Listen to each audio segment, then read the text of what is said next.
अ, hello guys. तो आज हम बात करने वाले हैं इग्नू के बारे में। अभी आप लोग सोच रहे होंगे कि इग्नू में एडमिशन ले लिया जाए क्योंकि एडमिशन वगैरह ओपन हो चुके हैं। तो सभी बंदे सोच रहे होंगे कि हमें इग्नू में एडमिशन लेना चाहिए क्योंकि वो डिस्टेंस कोर्स है। तो आज हम इसी के बारे में डिस्कस करने वाले हैं कि इग्नू में क्या अच्छा है और क्या बुराइयां हैं। क्या आपको सच में एडमिशन इग्नू में लेना चाहिए या फिर नहीं लेना चाहिए। तो चैनल पे जुड़े रहिए और चैनल को सब्सक्राइब और लाइक ज़रूर कर लेना। तो सबसे पहली बात हम इग्नू की पॉजिटिव चीज़ों के तरफ ध्यान देंगे। तो सबसे फर्स्ट है कि इग्नू काफ़ी ज़्यादा अफोर्डेबल है। Affordable in the sense IGNOU की फ़ीस काफ़ी ज़्यादा कम है जिसकी वजह से कि सारे बंदे ही इग्नू में एडमिशन ले सकते हैं और कोई टेंशन नहीं है। सेमेस्टर वाइज आपको फ़ीस देनी पड़ती है जिससे काफ़ी कम बर्डन रहता है। जैसे फर्स्ट सेमेस्टर की आपने फ़ीस दी, फिर उसके बाद सेकंड सेमेस्टर की दी, तो इस टाइप से इग्नू का चलता है। और कई काफ़ी कोर्सेज़ में आपको ईयरली भी देनी पड़ती है जिसमें सिंगल मतलब सेमेस्टर टाइप नहीं होता। तो फर्स्ट थिंग तो ये होगी। सेकंड थिंग है कि आपको बार बार जाना नहीं पड़ता, मतलब डिस्टेंस कोर्स है तो फिर आपको बिल्कुल भी नहीं बुलाएंगे। सिर्फ आपको असाइनमेंट सबमिट करने के लिए जाना पड़ेगा और उसके अलावा आपको जाना पड़ेगा कि एग्ज़ाम देने के लिए जाना पड़ेगा। उससे ज़्यादा आपको जाने की ज़रूरत नहीं है इग्नू में। अब हम आ जाते हैं तीसरी चीज़ पे।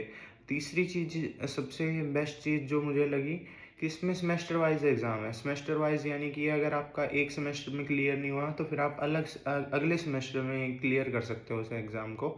तो इस तरह से अगर आपकी बैक काफ़ी ज़्यादा आती है तो फिर आप उनको क्लियर कर सकते हो। अब चौथी चीज़ पे अगर हम आ जाते हैं तो चौथी चीज़ ये है कि इग्नू में जो है, इग्नू में 6 साल का आपको कोर्स देते हैं, यानी कि आप 6 साल तक कोर्स को कंप्लीट कर सकते हैं। आपके ऊपर कोई भी बर्डन नहीं है कि आपको 3 साल में ही क्लियर करना है। कई बार क्या होता है कि किसी वजह से नहीं हो पाता कोर्स क्लियर, बंदे बीच में छोड़ देते हैं, बीमार हो जाते हैं, कुछ और हो जाता है। तो आप 6 साल तक आराम से कोर्स क्लियर कर सकते हो। अब उसके अलावा तो बस नॉर्मल ही चीज़ें हैं। अब आ जाते हैं हम नेगेटिव चीज़ों पे, क्योंकि नेगेटिव चीज़ें भी जानना उतना ही ज़रूरी है जितना कि पॉजिटिव। अब सबसे पहली चीज़ तो है कंफर्मेशन वगैरह की। जैसे ही मैंने एडमिशन लिया इग्नू में तो मेरे पास कोई भी मेल नहीं आया, मतलब कि आपका कंफर्म हुआ कि नहीं हुआ। तो मैंने लगभग लगभग 1 से 2 महीने के बीच में वेट किया, तब जाके मुझे कंफर्मेशन मेल मिली कि आपका एडमिशन हो गया है। तो ये काफ़ी ज़्यादा भाई टेंशन दे देती हैं चीज़ें कि मेल नहीं आ रहा तो हमें पता ही नहीं है क्या करना है क्या नहीं करना है, एडमिशन हुआ भी कि नहीं हुआ। अब आ जाते हैं दूसरी चीज़ पे। दूसरी चीज़ है इन्फॉर्मेशन की। अब इग्नू में ऐसा है कि हमें स्टडी सेंटर से बहुत ज़्यादा अच्छे से इन्फॉर्मेशन नहीं मिल पाती।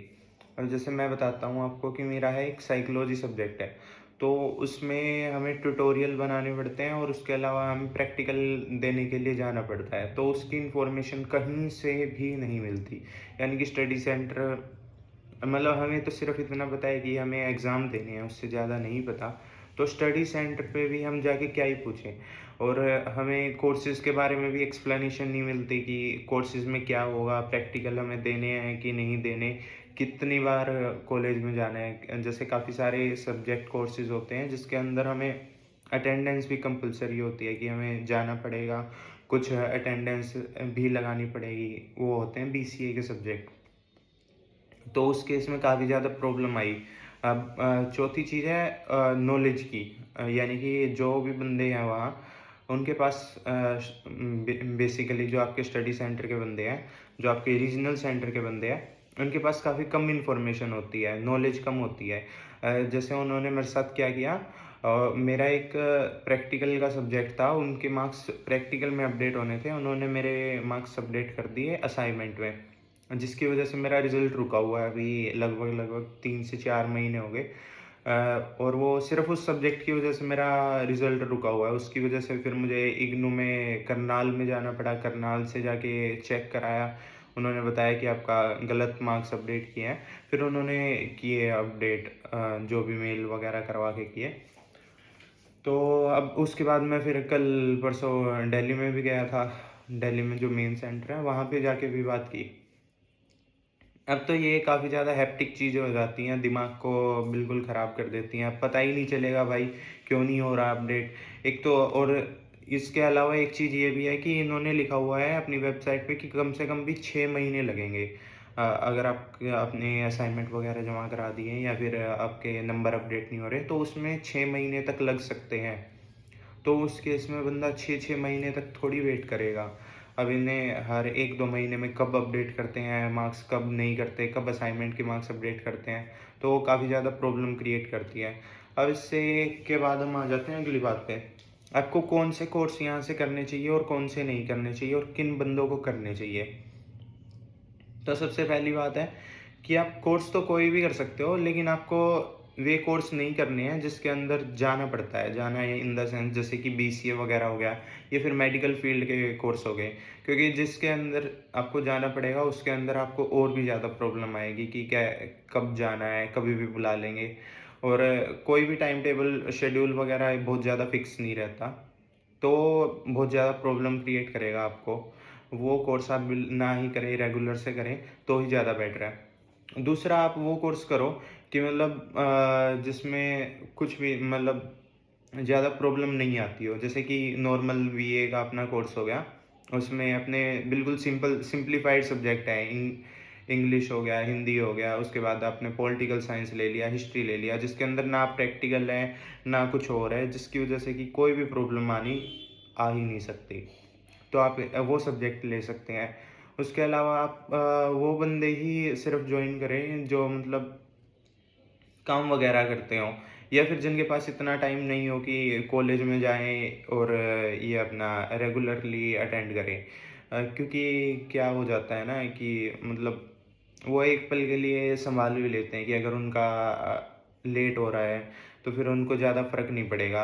लेकिन जिनको जो अपनी रेगुलर स्टडीज़ को छोड़ के इसमें जा रहे हैं सिर्फ़ इस चीज़ के लिए कि हाँ, हमारी वो हो जाएगी और उसके बाद हमें हायर स्टडीज़ करनी है या फिर कुछ और करना है, तो उनके लिए काफ़ी ज़्यादा प्रॉब्लमैटिक हो जाता है कि आपको सरकारी के फॉर्म वगैरह भरने हैं, तो आपका रिज़ल्ट नहीं आया, रिज़ल्ट रुक गया, किसी वजह से कुछ और गड़बड़ होगी, तो उस केस में आप ना ही लें तो ही बेटर है।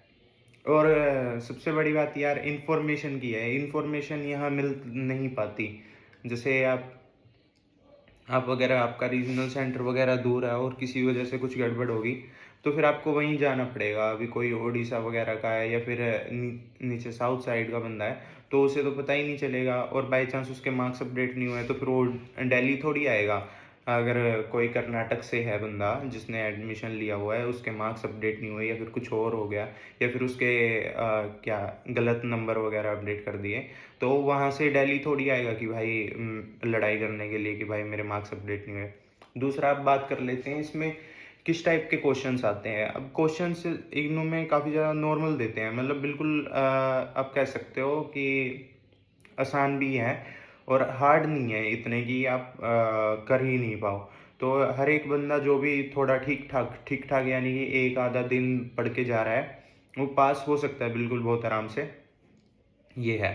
और मार्क्स इग्नू में भाई मार्क्स नहीं देते, सबसे बड़ी बात है इग्नू में बहुत कम मार्क्स देते हैं। आप कितना भी लिख के आओगे, आप सोचोगे कि 15 पेज लिख देते हैं, 20 पेज लिख देते हैं, 30 पेज लिख देते हैं, मार्क्स बिल्कुल भी नहीं मिलने वाले। मार्क्स उतने ही मिलेंगे, ठीक-ठाक मिलेंगे, मतलब 60-70 के करीब देंगे, 60-70 से ज़्यादा देंगे ही नहीं किसी को भी। तो ऐसा भी होता है। अभी डिपेंड करता है वो भी कि कई बार दे भी देते हैं, कई बार नहीं भी देते। लेकिन उसमें कुछ ये नहीं है कि आपने बहुत ज़्यादा नॉलेजेबल बंदे हो, तो इस वजह से आपको बहुत ज़्यादा मार्क्स मिलेंगे। वो वाला स्टैंडर्ड काफ़ी ज़्यादा गड़बड़ लगता है मेरे को इग्नू का। बाकी चीटिंग वगैरह नहीं होती, अगर आप सोच के जाओ भाई पर्चियाँ ले जाएँगे और कुछ हो जाएगा, तो इतना नहीं है कि आप यही सोच के जा रहे हो, चीटिंग नहीं होती। 90% ऑफ द केस में नहीं होती, 10% आपकी किस्मत ज़्यादा ही अच्छी है तो हो जाएगी। यही था भाई, वीडियो को लाइक कर देना और चैनल को सब्सक्राइब कर देना। इन्फॉर्मेटिव वीडियोज़ हम आपके लिए लाते रहते हैं। धन्यवाद भाई।